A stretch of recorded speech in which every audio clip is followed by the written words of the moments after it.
बटोगे तो कटोगे। बंटने का मतलब क्या है? किस में बटेंगे हम? हिंदू मुसलमान में बटेंगे तो कटेंगे, ब्राह्मण क्षत्रिय वैश्य शूद्र में बटेंगे तो कटेंगे, कांग्रेस भाजपा में बटोगे, सपा बसपा में बटोगे तो कटोगे। इन दिनों एक नारा बहुत तेजी से चर्चा का विषय बना हुआ है कि बटोगे तो कटोगे। सनातन धर्म को जोड़कर, हिंदू धर्म को जोड़कर इसको देखा जा रहा है और जितने जगहों पे चुनाव है, चाहे यूपी में चुनाव है, यहाँ पर ही बहुत ज़ोर शोर से जो विपक्षी पार्टी हैं अपोजिशन में, वो भी इसको लेकर लगातार हमले कर रहे हैं, कह रहे हैं मठाधीश आएंगे तो बांटेंगे। तो किस तरह से, क्या वाकई में इस तरह के नारों का कोई अस्तित्व होना चाहिए? नहीं, ये जो नारा है ये राजनीतिक नारा है। बटोगे तो कटोगे। बंटने का मतलब क्या है? किस में बटेंगे हम?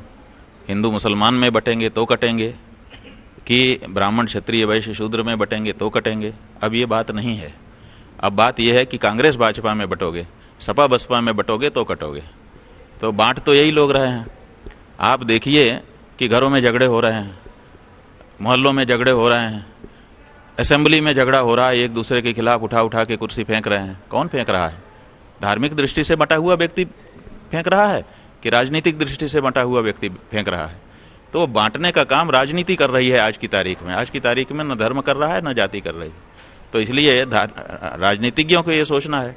वही लोग ये नारा दे रहे हैं कि बटोगे तो कटोगे, और वही लोग समाज को बांट रहे हैं और एक दूसरे के खिलाफ एक दूसरे को खड़ा कर दे रहे हैं।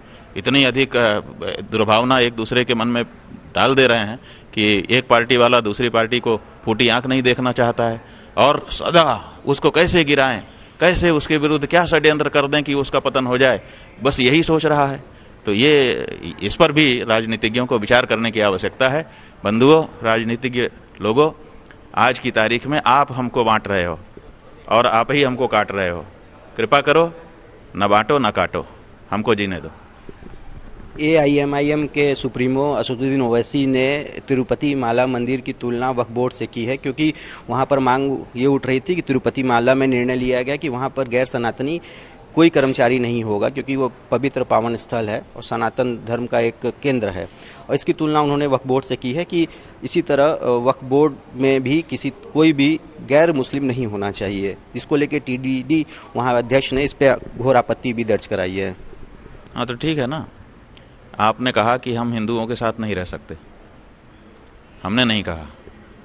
आपने कहा कि हमको भारत बांट दीजिए, हम स्वतंत्र रहेंगे अपनी जगह पर।